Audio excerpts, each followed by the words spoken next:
If you've been on keto for any length of time, you know what a chaffle is, a cheese waffle. I have never made a chaffle video before, so I thought I'm going to do that. I'm going to have two special flavors at the end. I am going to make very special chaffles, but we're going to start out with a basic chaffle recipe. And I never make just one or two chaffles. I make a batch of them and then I put them in a canister in the fridge for later. This is it. Let's get started. Hi, this is RJ. Welcome back to Keto Over 50. I am so happy you joined me today. This is really going to be fun. I have wanted to do this for quite some time. Oh, dang it, that's hot. Woo! Okay, so I have, instead of 1 cup of mozzarella cheese, shredded mozz, I have 5. I kind of separated them so I could remember how many I had in there. So 5 cups. And for each cup of mozzarella cheese, you want to use 2 tablespoons of egg whites and normally 2 tablespoons of almond flour. If you watched my video on canisters, you know that I have bamboo flour and I use half and half with that.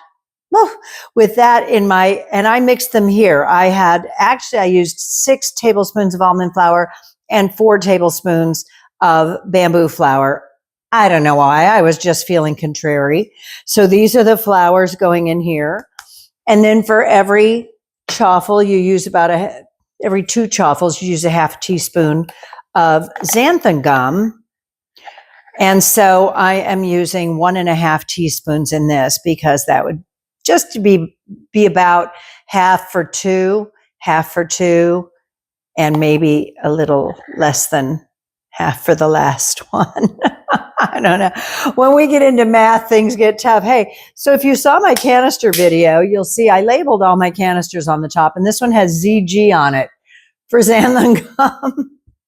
Xanthan is spelled with an X, like Xander. So yeah, that was, I don't know what I was thinking when I did that, but I did it more than a year ago, so I can't hold that against me, against myself. Okay, so we've got the xanthan gum, and you want to get that on the cheese because the xanthan gum is very sticky, and that's why you put all the dry ingredients first, and the mozzarella, the shredded mozzarella, and almond flour and bamboo flour. This is such a simple recipe. Now I measured out 2 egg whites and I used cartoned egg whites, 2 egg whites for each chaffle. So that's 5. And I think each cup is going to make 2 chaffles anyway. But you'll see in the recipe down below, I'll put all the ingredients and how to do it. So I have 10 tablespoons of cartoned egg whites.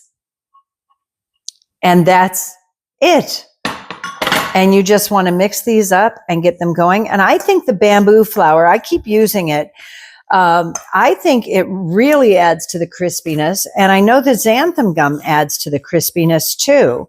So you can use cartoned egg whites. You can use fresh egg whites. This is just like almost foolproof. Almost. I'm not saying I've never messed up my chaffles. Usually the only thing I do wrong is I forget they're in the waffle iron and they burn, but I only did that once. I keep a fire extinguisher handy. It wasn't that bad. Okay. The other thing that worries me is keeping it open too long while I'm putting the dough in there, but it really doesn't seem to matter. And I'll tell you what, if you don't have a multiple waffle iron, if you're still doing these one at a time in one of those little round dash waffle irons, you are making your life way too hard. Splurge. I'll link to this one down below. They come in circles or squares. You know, I can make 4 at a time. I'm going to be able to make at least 8 chaffles. Be very careful so you don't burn yourself. I like to get them right to the edges so I have a complete chaffle, especially for the recipe that I'm going to share at the end. It's so easy once you have your chaffles made. And you can eat these with syrup. You can eat them with peanut butter and jelly. You can eat them with plain, really good plain. And sometimes when I make them, I will add like cheddar cheese and make them more savory. You can do everything. It's such a great basic recipe. So there we go. I've got it spread nice and evenly. Boom. And that's it. And you let the waffle iron do the rest. I am going to make one of my other flavors with half of this because I only want 2 of those. So let's do that while those are cooking. Okay, I'm reserving about enough mix for 2 regular chaffles. So I'm going to take the leftover here because I want to make 2 of these very special flavored chaffles. And then I'm going to do something with the last chaffle, like I said, for dinner tonight, which is going to be so good. I wanted to make it the other night and I realized I was out of chaffles. What are you going to do? Okay. So what is my mystery flavor? I love rye bread and I love rye toast even more. So I make rye chaffles and then I toast them in the broiler. I put a little bit of butter on it and I toast it and get it crispy on top, take it out and I smear some cream cheese on it as if it was real rye bread. And you can create something awfully darn close to rye toast with a chaffle. And it's just one of the most incredible things you'll ever have. Oh, I'm just checking. Oh my goodness. I better hurry. Those are almost done. Okay, so we've got the basic recipe done, but what I'm going to add is a tablespoon, and this is my ground flaxseed and chia seeds. And it'll make it a little darker. It'll look a little more like rye bread, and it'll add that, I hate to use the word umami, but it will add that depth of flavor. Then I'm going to add sesame oil. This is just one of those crazy recipes where you're like, how does that work, right? But it does. So I have about a teaspoon here of toasted sesame oil. And then, of course, the last ingredient, and I will put the recipe down below, is caraway seeds. Now, I munch up some of these in the NutriBullet. I pulverize them so they're more powdery, but there are still a lot of seeds. And I'm just using about a half a teaspoon. Your taste. You want it more caraway seeds, add more caraway seeds. Oh, look at that. That took like 2 minutes. They always get a little more done on the bottom side, so I'm just going to flip that for 10 seconds just to make sure the edges get crispy. These are so good. And, you know, they're very neutral, kind of like keto tofu. They will absorb the flavor. You can add sweetener to these. You could add some allulose, some vanilla extract, some cinnamon, some nutmeg, just like you were making French toast. And you can have sweet chaffles and then put a nice sugar-free syrup on them or sugar-free jam. It's a no-brainer. You should have these in the house at all times. Look at that. Wow. Oh, I'd like to claim credit for it and say I'm a good cook. But anybody could make these. Anyone can. And I hope you will. Look at this. Now, when they come out, I like to take a knife and just cut them so they're not too hard to separate later. And I also, when I cut them, I shouldn't even tell you this. Oh my God. I eat the edges in between where it didn't cut evenly, like the edges of a Kit Kat candy bar, right? So like this, where you have that edge, I will usually just munch that right off. My God, they're so good. Ow, and hot.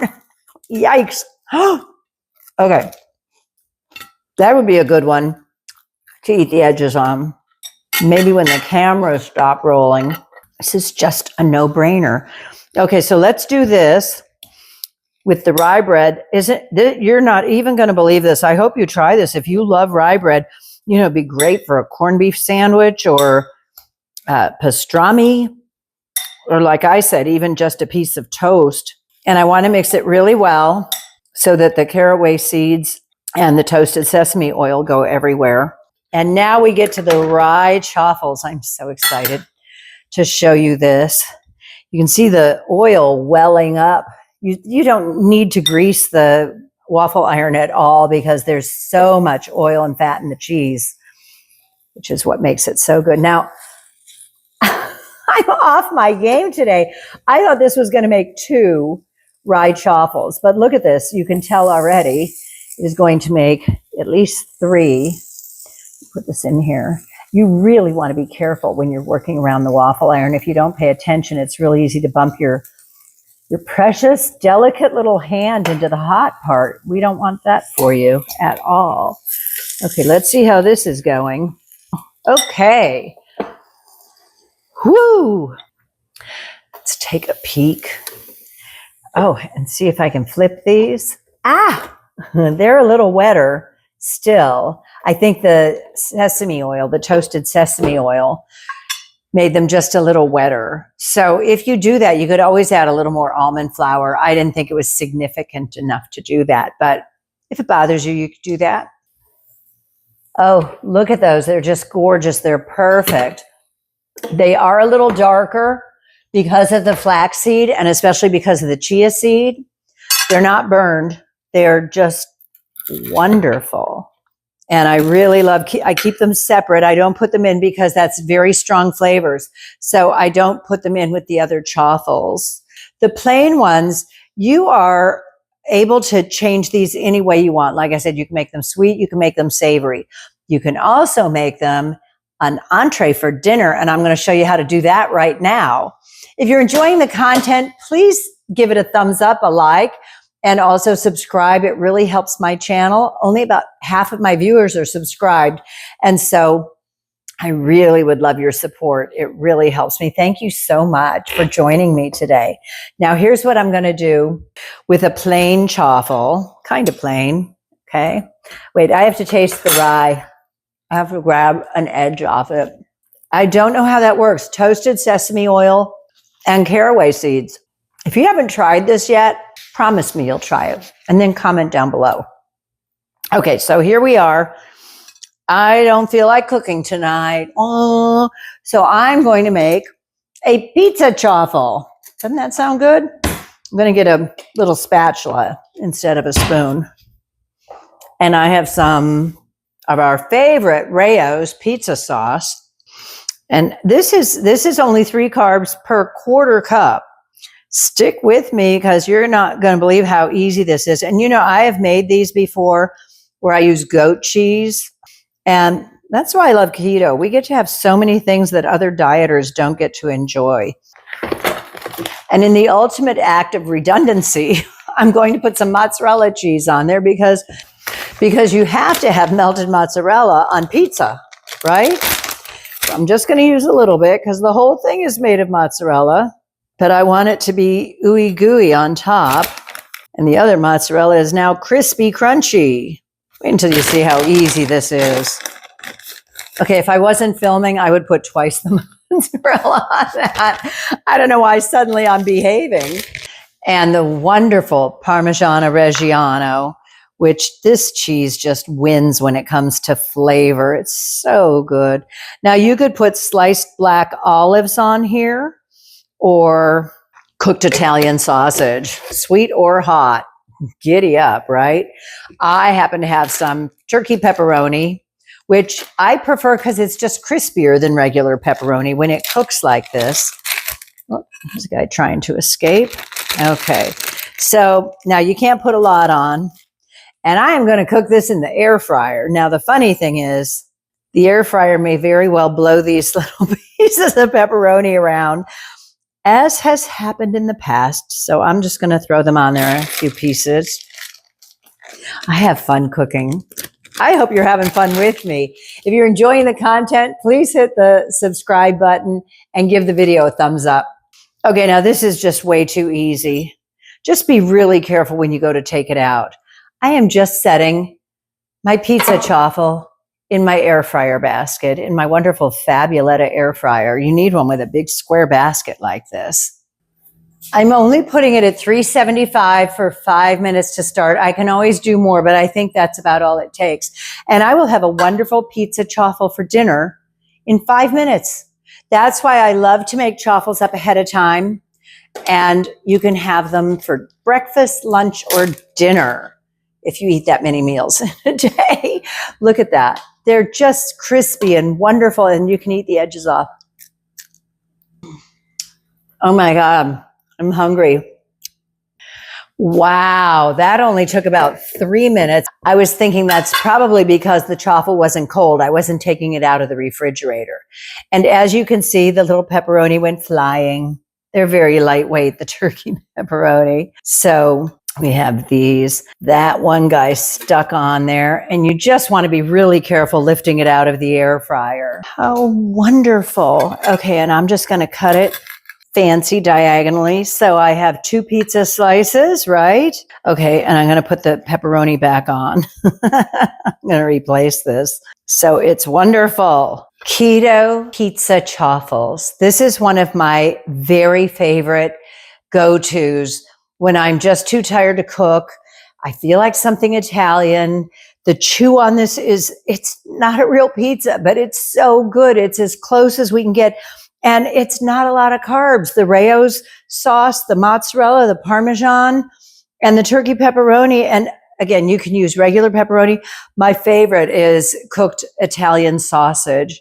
So good. All right, let's see how this is. I'm probably going to burn my mouth. Oh my goodness.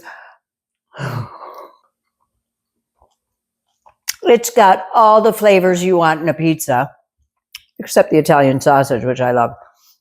Oh, the reason why I make so many chaffles when I make them, and I would never make just 1 or 2, is because of the versatility that they present. You can have pizza chaffles, rye chaffles.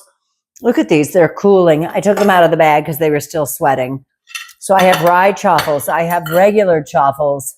Those are out of shot here. I have regular chaffles. I have pizza chaffles. You can make a great sandwich. I did a video a few months ago called The Best Chaffle Sandwich, the best keto sandwich ever. Thick slice of turkey on there and some avocado. Oh, good. And some cheese. I think I put Swiss on it. Really good. So you should, if you're not using chaffles to their full potential on keto, you really should. Thank you for joining me. I hope you're all chaffle energized. That's it. Thank you for joining me. This is RJ for Keto Over 50. Stay beautiful. Go make some chaffles right now. Come on, let's go make some chaffles. See you next time.